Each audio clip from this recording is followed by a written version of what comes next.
Ladies and gentlemen, welcome back to the channel and welcome back to the Black Ops 6 beta. Here we are once again on the Father of 4 account. This is footage you guys have probably seen before, but it's very fitting for today's video. Earlier I read a thread and it was really interesting where somebody went through and carried out several different kill-death ratio tests on 5 different Modern Warfare 3 accounts and then posted his results over to Reddit, and those results were really interesting, coupled in with the fact that I learned a lot more about skill-based matchmaking after having watched JGod's video where he reacted to my video back during the beta. Essentially, I made this account right here, Father of 4, with the idea being seeing how the other side lives. I'm not going into these lobbies trying to get nukes or anything. I just wanted to see how different Call of Duty would be on a brand new account that has no skill-based matchmaking history or anything like that. I initially thought, and I was wrong about this, that if you have a brand new account that you're put into the lowest bracket of skill-based matchmaking, but how JGod actually described it is when you have a brand new account, they're essentially trying to figure out what kind of a player you are. So what they do is they toss you into the middle of skill-based matchmaking to kind of get a feel for you as a player and then adjust you as they see your stats and as they track every single little thing that you do within the game. So what blew my mind is learning, first and foremost, this was not the lowest bracket of skill-based matchmaking, but rather this is like the average bracket of skill-based matchmaking where the vast majority of players play. He even linked this chart right here, which shows that the most people that play COD hover around a 0.86 KD. Of course, this is for Warzone, but the same is essentially true of multiplayer as well. The vast majority of the Call of Duty community play around here, and if you have a 1.5 KD, apparently you're in the top 10% of the player base. A 2 KD is the top 3% of the player base, which is mind-blowing because before skill-based matchmaking and before all this stuff took over, a 2 KD was not that difficult, or at least it wasn't that uncommon. It seems like pretty much everybody on my friends list back in the day had somewhere close to a 2 KD, whereas now, if you're a 2 KD player, you're like one of the best people in the world, essentially, which is pretty freaking mind-blowing. Well, like I said, over on Reddit, a user by the name of David83 carried out a bunch of these skill-based matchmaking tests on 5 different accounts, and I just want to go ahead and check out what he posted. So when he joined his account that had a 0.3 to a 0.5 KD, he says, "You literally play with bots at beginner level. It is almost impossible to die. I also had serious doubts whether they were real people or bots. Too easy. They have no idea what they have to do. You walk in front of them and can dodge bullets Matrix style. You're bored. In one match, I met a streamer who had the Twitch tag who cast a nuke, definitely reverse boosting." So that's what it's like at the very bottom of skill-based matchmaking based on his testing, where he said he played about 20 games on each one of these accounts. The next account is going to be for a 0.6 to a 0.7 KD, saying, "Similar situation to the previous one, with the difference that in every lobby there is someone who is starting to be a little more challenging. If you're not careful, you can die sometimes. Very easy to dominate the lobby. When I got 7 or 8 consecutive kills, I committed suicide to lower my KD, or I remained still without reacting." So anywhere from that 0.6 to 0.7 KD, it still seems like you're in the lower bracket of skill-based matchmaking overall. And after tanking my stats on the Father of 4 account during the Black Ops 6 beta, I believe that was essentially where I was. Initially, they may have put me in with like the 0.8 KD players, but after just walking around and shooting and missing and intentionally dying a whole bunch and all that, I think they dropped me back down to that lobby essentially because every lobby was super chill, it was super relaxed, and people honestly were having a lot more fun than we do in the higher brackets of skill-based matchmaking. But let's go back here. We have another account with a 0.75 to 0.8 KD, and they write, "The situation becomes more challenging. You no longer have the feeling of playing with bots. You will find easy opponents with some faster movements and more precise aiming. It seems like the classic casual experience. Not easy, but not stressful either.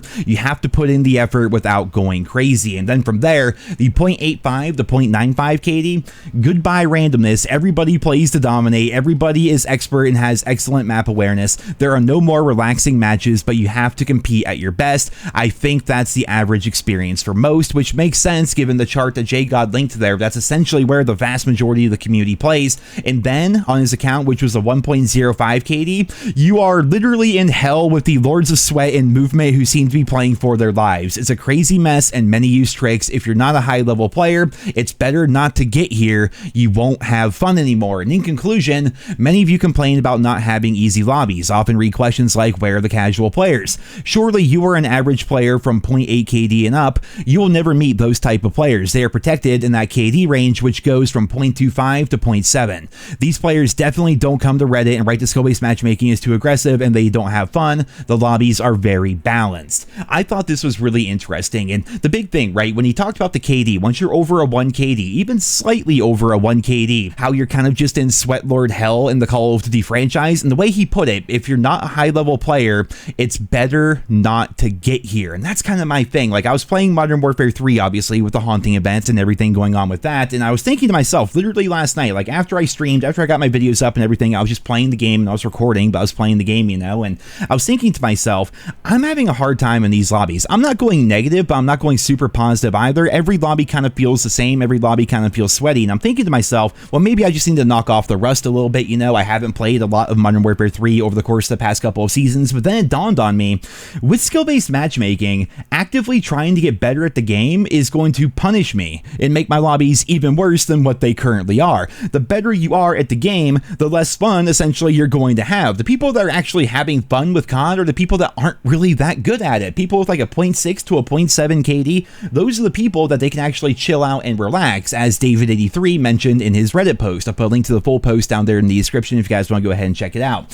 What was nice about older Call of Duty games is you weren't so strictly stuck in your one particular bracket, you know, that bracket where you have people that are kind of walking around like they're bots and they can't hit any of their shots. Well, those players would occasionally be in your average normal lobby. Sometimes you had like the 2KD sweat lords, you had the really terrible people, you had people in the middle, and everything in between, and that is what made for a fun and interesting experience in the older Call of Duty games, where you didn't feel like there was money on the line as you're just running around on the new spooky clown map trying to unlock camos for your STG because you haven't been playing Modern Warfare 3 over the course of the past couple of months. Therefore, your STG was level 1 and you're trying to level it up and get your camos. You know, it's one of those things where you want to do good in the game. You want to consistently win more of your gunfights than you don't. But the thing is, I already do that, and I'm sure the vast majority of you watching this video already do that as well. You want to go out there and you want to dominate, but doing so just means you're not going to be able to do it in the future. They're constantly shifting the goalpost on you with how the matchmaking system works. And going to the comments of that Reddit thread was really interesting because some people are pointing out their experiences as higher KD players. Some of these guys are like 2 KD. I'm more like a 1.3, 1.4 right now, and I think I can do better. I don't think I want to do better, but I think I could do better. Usually my KD is bad in all the recent Call of Duty titles because the only thing that kind of keeps me motivated and playing is going for the mastery camo challenges, and doing that a lot of the time results in pretty terrible stats. Like if I'm down to like a 1.1 KD after I get Interstellar camo, raising that from 1.1 to 1.4, having all those deaths on my record is actually pretty impressive. So when you look at an overall KD of like 1.4, you might be representative of like a 1.8 to a 2 KD over the course of the past couple of months. It just really depends more on your recent performance, I suppose, as compared to what you did, you know, 6 months ago while you're grinding out your camos. But regardless, there are some people in there who have like a 2 KD and they're talking about their experiences, and they're also talking about the potential for a ringer system within matchmaking. So for those of you in the comments who have pretty good stats and have had them over the course of the past couple of years, have you noticed that consistently you'll be at the top of your team in kills and objective play, but you're still losing all the time because you have 2 or 3 people on your team that are doing absolutely nothing? I'm talking you're playing domination or maybe hard points or whatever, and it's a very close, hotly contested match. You've got like 50 kills, all this objective time and everything, and then there's these people on your team with like 14 kills and they've been there for the entire match. Like, why does that happen? In a game where matchmaking is so strict and it's broken up into 10 different skill brackets, how does that happen? And more to the point, how does it happen so ridiculously consistently? I think this might be due to a lack of players with those kinds of stats. Again, if we look at JGod's graph here, the number of people who actually have good stats in the COD community is very low. There's not that many people out there, essentially. So is it possible that they're putting good players into lower skill bracket lobbies in an effort to balance out teams more when matchmaking is putting those lobbies together? This is something I noticed even in X-Defiant, a game with 0 skill-based matchmaking. Typically, I have a friend or 2 to play with, maybe somebody from my stream, or maybe my brother's playing, or Jet, or Nate, or whoever, right? Normally, I have at least one person to play the game with, but when I play solo, and I'm not being hyperbolic here, guys, I lose probably 70% of the time in X-Defiant because there is no skill-based matchmaking. I'll be towards the top in terms of kills in the entire lobby, I'll be the #1 in objective score in the entire lobby, and I'll lose. And there's evidence of that over on my Twitch streams. I'm not just here trying to provide anecdotal evidence or anything. Like, I'm streaming this live and people are watching it happen. I'm not even joking. I think the last time I played the game, I went on a run of like 3 wins and 11 losses in one day while playing solo, and that's due to team balancing, essentially. If you have really good stats, which I do have really good X-Defiant stats, people with really bad stats are going to be on my team. When we all get thrown together based on no skill-based matchmaking whatsoever, the game has to divide the teams, and they try to divide the teams equally. So if you're somebody with really good stats, if there's somebody in that lobby with really bad stats, well, congratulations, you guys are now best friends, and you're going to be on the same team every single match. The same is true in Call of Duty. Even though COD has skill-based matchmaking, team balancing has also also been a thing. But with the wide range of skill brackets, it seems like if you're up there in like the top 10% of players, you're expected to carry even more because the vast majority of the community are in those lower skill-based matchmaking brackets. And you would think maybe that's a good thing. You know, if you're somebody that's really good and you're playing in a lower bracket lobby, you might think that's awesome because that lobby's not going to be as sweaty as the lobbies that you're used to. But the opposite is true. Because of team balancing, when you're guaranteed to have bad teammates almost every single match, it affects you pretty heavily, no matter how good of a player you are. Even if you're better than everybody else in the lobby, it's really hard to dominate when the other team is consistently putting up UAVs, calling in score streaks, taking objectives, and gaining map control. Because it's a team game, you're one of 6 people, and the people on your team are essentially doing nothing but feeding the other team kills. Like, it's really a no-win scenario. I can't really think of a situation anywhere in life where the better you are, the worse experience you're going to have. How does that make sense? Like, oh man, I love COD. I can't wait to get good at COD. I want to be putting up those big kill streaks and everything. But they keep shifting the goalposts. You can't ever actually achieve that, really. Every now and then you have a couple easy lobbies. Every now and then the stars align. You end up putting up 80 kills, calling in your chopper gunners and having a blast and whatnot. But typically that's a fluke. And when you do that, you know damn well they're going to disband that lobby and skill-based matchmaking is going to kick in, and your next hour is going to be nothing but sweatfest like the matches that you guys have been watching in this video. I did not cherry pick these gameplays whatsoever. I want to give you guys an accurate representation of what it's like when you're up there in the, not highest by any freaking means, I'm not the best COD player in the world, but when you're in like the upper tier somewhere, I suppose, of skill-based matchmaking, this is what most lobbies are like. I think a lot of my scores in like full-length games of Dom and Hardpoint, I'm going like, you know, 55 and 40, 50 and 35, sometimes 50 and 45, you know, something like that. Like, basically what they do is they try to make it so everybody's KD is as close to 1 as humanly possible. And honestly, I kind of want my KD to be lower. I kind of want my stats to be worse because I can leave